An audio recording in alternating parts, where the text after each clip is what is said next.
Hello વિદ્યાર્થી મિત્રો, પોતાની જાતનું પોસ્ટમોર્ટમ. સૃષ્ટિનું સર્જન કરનાર બ્રહ્માજી એકવાર મનુષ્યને પોતાની પાસે બોલાવીને પૂછ્યું, મેં તમને આ ધરતી પર મોકલ્યા છે, હવે મારે એ જાણવું છે કે તમારી ઈચ્છા શું છે, તમે શું ચાહો છો?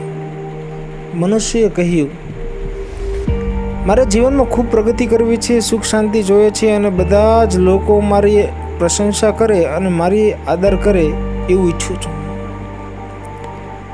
બ્રહ્માજીએ મનુષ્યની સામે 2 થેલા મૂક્યા અને પછી કહ્યું, તમે તમારી સાથે આ 2 થેલા લઈ જવાના છે.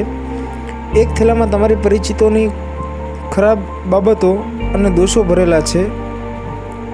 એ થેલાને તમારે તમારી પીઠ પર લાદવાનો છે. એ થેલાને ક્યારેય ખોલવાનો નથી. ખાસ કરીને બીજા લોકોની હાજરીમાં તો એ થેલાને ખોલવો જ નહીં અને હંમેશા બંધ રહેવા દેવાનો છે.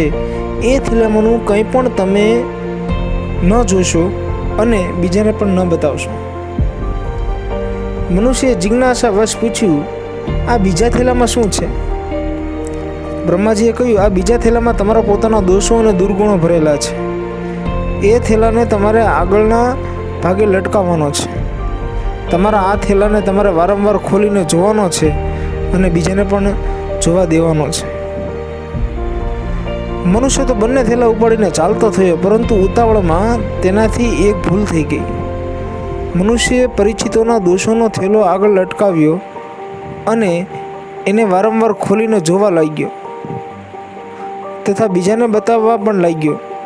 પોતાનો દોષોનો થેલો પીઠ પાછળ રાખી દીધો અને આ થેલાનું મોઢું તો બરાબર કસાવીને બાંધી દીધું. થેલા ઉલટ સુલટ થવાના કારણે બ્રહ્માજીએ આપેલા વરદાન પણ ઉલટ સુલટ થઈ ગયું.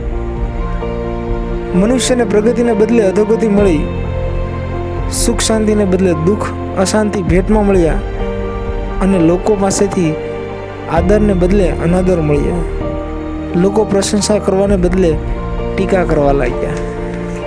મિત્રો, જો આપણે મનુષ્યએ કરેલા આ ભૂલને સુધારી લઈશું તો બ્રહ્માજી પાસે મનુષ્યએ કરેલી માંગણી ખૂબ જ આપણા જીવનમાં પ્રગતિ, આનંદ, સુખ શાંતિ અને અનાદર સન્માન અચૂક આવશે.